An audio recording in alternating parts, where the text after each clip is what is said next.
ម្ដាយរបស់ប្រធានាធិបតីកំពុងដើរតាមផ្លូវពេលគាត់បានរកឃើញក្មេងស្រីតូចម្នាក់ដែលគ្មានឪពុកម្ដាយនាងមានអារម្មណ៍ថាក្មេងស្រីតូចនេះគួរឲ្យអាណិតណាស់ទើបនាងសម្រេចចិត្តយកនាងទៅចិញ្ចឹមប៉ុន្តែអ្វីដែលម្ដាយនឹកស្មានមិនដល់នោះគឺនៅថ្ងៃដំបូងដែលកូនស្រីតូចត្រឡប់មកផ្ទះវិញប្រធានាធិបតីដែលសន្លប់អស់រយៈពេល1ខែស្រាប់តែភ្ញាក់ឡើងពួកគេមិនបានដឹងថាក្មេងស្រីតូចនេះកើតមកមានមន្តអាគមនៃសំណាងល្អនោះទេអ្នកណាដែលនៅក្បែរក្មេងស្រីតូចនោះនឹងក្លាយជាសំណាងខ្លាំងណាស់មិនយូរប៉ុន្មានគ្រួសាររបស់ប្រធានាធិបតីកំពុងញ៉ាំអាហារពេលល្ងាចនៅតូបក្មេងស្រីតូចបានញ៉ាំអាហារឆ្ងាញ់ជាច្រើនយ៉ាងសប្បាយប៉ុន្តែប្រធានមើលទៅព្រួយបារម្ភខ្លាំងណាស់ដោយសារតែខណៈពេលដែលគាត់ស្ថិតក្នុងស្ថានភាពសន្លប់ក្រុមហ៊ុនរបស់គាត់បានធ្លាក់ចូលទៅក្នុងវិបត្តិហិរញ្ញវត្ថុដោយគ្មានការវិនិយោគក្រុមហ៊ុនរបស់ប្រធានាធិបតីអាចនឹងខ្សែធនភ្លាមនោះក្មេងស្រីតូចនោះក៏ហុចលេខទូរស័ព្ទទៅប្រធានាធិបតីវាបានប្រែក្លាយថាក្មេងស្រីតូចនេះធ្លាប់បានជួយសង្គ្រោះបុរសចំណាស់ម្នាក់ហើយបុរសចំណាស់នោះបាននិយាយថាប្រសិនបើនាងត្រូវការជំនួយនាងអាចទូរស័ព្ទទៅគាត់បានទោះបីជាប្រធានាធិបតីមានការសង្ស័យយ៉ាងខ្លាំងក៏ដោយក៏គាត់បានសម្រេចចិត្តសាកល្បងវាភ្ញាក់ផ្អើលលេខនេះជារបស់បុរសមានបំផុតក្នុងប្រទេសគឺលោកម៉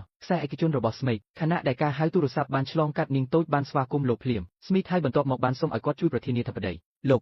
ស្មេកបានប្រព្រឹត្តចំពោះក្មេងស្រីតូចនោះដោយការគោរពដ៏ខ្ពង់ខ្ពស់ហើយគាត់បានយល់ព្រមយ៉ាងម៉ឺងម៉ាត់ក្នុងការវិនិយោគចំនួន$1000លានសម្រាប់ប្រធានាធិបតីប្រធានាធិបតីមានអារម្មណ៍ថាក្មេងស្រីតូចគឺជាទេពធីតានៃសំណាងរបស់គាត់ដូច្នេះហើយគាត់បានសម្រេចចិត្តនាំនាងទៅការដេញថ្លៃនៅថ្ងៃបន្ទាប់ដើម្បីប្រកាសផ្ទាល់ដល់មនុស្សគ្រប់គ្នាថាក្មេងស្រីតូចគឺជាកូនស្រីជាទីស្រឡាញ់របស់គាត់នៅថ្ងៃបន្ទាប់ប្រធានាធិបតីបានយកក្មេងស្រីតូចនេះទៅដេញថ្លៃមហាសេដ្ឋីនិងអភិជនជាច្រើនអ្នកបានចូលរួមក្នុងពិធីនេះប្រធានាធិបតីបានរត់ចូលទៅក្នុងមនុស្ស2នាក់ដែលគាត់ស្អប់បំផុតទី1គឺលោក William ដែលជាប្រធានក្រុមហ៊ុនគូប្រជែងនៅពេលដែលពួកគេបានជួបគ្នាភ្លាមលោក William បានចំអកឲ្យគាត់ដោយនិយាយថាក្រុមហ៊ុនរបស់គាត់ជិតនឹងខ្សែធនលោកប្រធានាធិបតីនៅស្ងៀមហើយតែងខ្លួនដោយសារគាត់មិនចូលចិត្តនិយាយជាមួយមនុស្សល្ងងមនុស្សទី2ដែលគាត់មិនចូលចិត្តគឺ Mary ដែលឈរនៅមុខគាត់ Mary បានតាមប្រមាញ់ប្រធានាធិបតីជាយូរមកហើយប៉ុន្តែប្រធានាធិបតីមិនចូលចិត្តនាងតតែសោះដូច្នេះ Mary បានបង្កើតគំនិតចម្លែកមួយនាងជឿថាបើនាងអាចកម្ចាត់ប្រធានាធិបតីបាននោះគាត់នឹងលង់ស្នេហ៍នឹងនាងប៉ុន្តែលោកប្រធានាធិបតីគិតតែពីនាង Mary ប៉ុណ្ណោះគាត់បានបន្តដើរជុំវិញការដេញថ្លៃជាមួយក្មេងស្រីតូចនោះ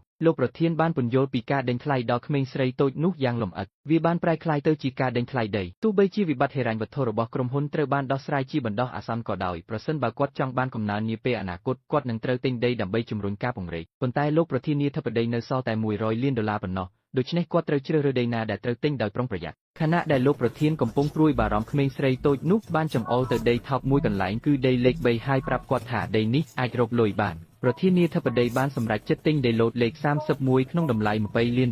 William សាយចំអកឲ្យគាត់ដោយចិត្តអន្ទះអន្តែងដោយចំអកឲ្យគាត់ទទួលយកដំបូន្មានពីក្មេងស្រីតូចម្នាក់ប៉ុន្តែវិនាទីបន្ទាប់ William ស្រាប់តែទទួលបានដំណឹងដ៏គួរឲ្យភ្ញាក់ផ្អើលមួយចំនួនដីដែលប្រធានាធិបតីទើបទិញក្នុងតម្លៃ$20លានត្រូវបានរដ្ឋាភិបាលជ្រើសរើសជាទីតាំងសម្រាប់ផ្លូវរថភ្លើងក្រោមដីថ្មីចំនួន3តម្លៃទីផ្សាររបស់វាបានកើនឡើងដល់$2.5ពាន់លានភ្លាមគ្រប់គ្នាបានស្រឡាំងកាំងគ្មាននរណាម្នាក់នឹកស្មានថាក្មេងស្រីតូចនេះនឹងមិនគួរឲ្យជឿនោះទេលោក William ដែលឈរមួយចំហៀងខ្លួនមិនចង់ទទួលយកវាយ៉ាងខ្លាំងគាត់គិតថាប្រធានាធិបតីមានសំណាងតែប៉ុណ្ណោះលោកប្រធានាធិបតីបានចំអកឲ្យលោក William ដោយនិយាយថាការវិនិច្ឆ័យរបស់គាត់គឺអាក្រក់ជាងក្មេងស្រីតូចម្នាក់ទៅទៀតលោក William ខឹងសម្បាយ៉ាងខ្លាំងគាត់ទិញដីឡូតភ្លាមពីក្នុងតម្លៃ$1.5ពាន់លានដើម្បីបង្ហាញពីអំណាចហិរញ្ញវត្ថុរបស់គាត់ចំពោះប្រធានាធិបតី Mary បានដើរតាមហើយទិញដីឡូតលេខ1សម្រាប់$2.1ពាន់លានដីឡូតលេខមួយនឹងណូពីរត្រូវបានគេដឹងថាមានសក្តានុពលពាណិជ្ជកម្មដ៏អស្ចារ្យប្រធានាធិបតីមិនអាចមានលទ្ធភាពទិញដីថ្លៃបែបនេះទេប៉ុន្តែក្មេងស្រីតូចនោះបាននិយាយថាដីដែលលោក William និង Mary បានទិញគឺគ្មានតម្លៃបន្ទាប់មកនាងបានរើសយកដីថោកជាច្រើនសម្រាប់ប្រធានាធិបតីដែលទាំងអស់មានទីតាំងនៅជិតភ្នំដែលស្ងួតម្នាក់មើលទៅហាក់ដូចជាមិនមានតម្លៃពាណិជ្ជកម្មតតែសោះ William បានក្រអឺតក្រទមជាថ្មីម្ដងទៀតគាត់បានប្រមាថប្រធានាធិបតីថាល្ងងពេក Maria ក៏ខកចិត្តចំពោះប្រធានាធិបតីដែរនាងមិនអាចជឿថាគាត់ជឿជាក់លើការវិនិច្ឆ័យរបស់ក្មេងស្រីម្នាក់យ៉ាងងាយស្រួលនោះទេនៅពេលនោះក្មេងស្រីតូចបានបោះជំហានទៅមុខនាងបានស្ដីបន្ទោស William និង Mary យ៉ាងខ្លាំងថាជាមនុស្សអាក្រក់ហើយដាក់បណ្ដាសាពួកគេដោយនិយាយថាពួកគេនឹងខ្សែធន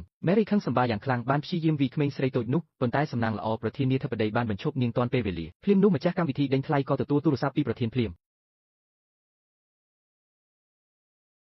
ព័ត៌មានដំបូងបង្អស់គឺថាមាននរណាម្នាក់បានរកឃើញនៅក្រោម Plot Snow មួយនឹង No ពីមន្ទីរពិសោធន៍បាក់តេរីចំណាស់ដែលបន្សល់ទុកពីសម័យសង្គ្រាមរដ្ឋាភិបាលភ្លាមបានចេញបញ្ជាហាមមិនឲ្យមានការអភិវឌ្ឍលើដីទាំងនោះវិនាទីបន្ទាប់តម្លៃដីឡូតលេខមួយនឹង No ពីចុះមកត្រឹមតែ100,000មុខរបស់ William និង Mary ប្រែជាស្លេកដំណឹងទី2គឺរដ្ឋាភិបាលគ្រោងនឹងសាងសង់ឧទ្យានជាតិមួយនៅលើភ្នំដ៏ក្រៀមក្រំមួយហើយដីដែលប្រធានាធិបតីបានទិញបានកើតឡើងនៅជុំវិញតំបន់នោះតម្លៃដីរបស់គាត់បានកើនឡើងដល់$20ពាន់លានមហាសេដ្ឋីផ្សេងទៀតថែមទាំងផ្ដល់$50ពាន់លានទៀតផង